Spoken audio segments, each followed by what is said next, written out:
2080 அடி, அதாவது 634 மீட்டர். என்னன்னு கேட்குறீங்களா? இதாங்க டோக்கியோ ஸ்கை ட்ரீ. இப்போ நாம் இந்த ஸ்கை ட்ரீயை பற்றி தான் பார்க்க போகிறோம்.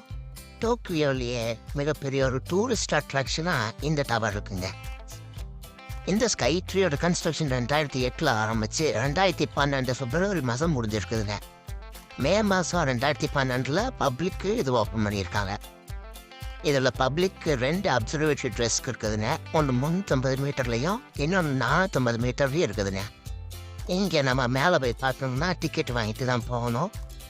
வீக் டேஸில் பார்த்தீங்கன்னா 2100 என்ன, அதே ஹாலிடே இல்லைன்னா வீக்கெண்டாக இருந்ததுன்னா 2300 என்ன சார்ஜ் பண்ணுறாங்க. இப்போ நம்ம டிக்கெட் எடுத்தாச்சு. இப்போ லிஃப்ட்டில் ஏறி போகிறாங்க. லிஃப்ட்டு செம்ம ஸ்பீடுங்க. 350 மீட்டர் கண்ணுமைக்கு நேரத்தில் மேலே கொண்டு விட்டுருச்சு. இப்போ நம்ம டோக்கியோ சிட்டியோட அழகை இங்கிருந்து நம்ம பார்க்க முடியும். வாங்க காட்ட.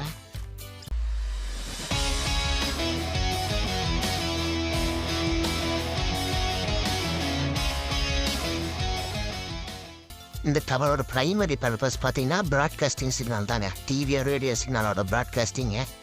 ரெண்டாவது அது பப்ளிக்கு 350 மீட்டர்லையும் 450 மீட்டர்லேயும் டோக்கியோ சிட்டியோட அழகை பார்க்கறதுக்காக இந்த மாதிரி டிசைன் பண்ணியிருக்காங்க. 360 டிகிரியில் தான் நம்ம அதை பார்க்க முடியுங்க. பில்டிங்குள்ளேயே ரெஸ்டாரண்ட்டு, என்டர்டெயின்மெண்ட், லைட் டிஸ்பிளேலாம் இருக்குங்க. இந்த பில்டிங்கோட ஹைலைட் என்னன்னு பார்த்தீங்கன்னா அட்வான்ஸ்டு எர்த்குவேக் ரெசிஸ்டண்ட்டோட இந்த பில்டிங்கை டிசைன் பண்ணியிருக்காங்க. உலகத்திலே மிகப்பெரிய பில்டிங்கான புர்ஜ் கலிஃபா 828 மீட்டருங்க.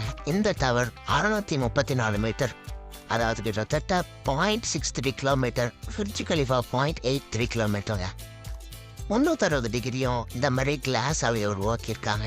அதனால இந்த டவர்ல இருந்து நம்ம எங்க வேணா டோக்கியோ சிட்டியை பார்க்க முடியும். இந்த இடம் பார்த்தீங்கன்னா ஸ்கை வாக் மாதிரி கிளாஸ் போட்டிருக்காங்க. இங்கிருந்து நம்ம டவரோட கிரவுண்ட் ஃப்ளோர் வரைக்கும் பார்க்க முடியுங்க.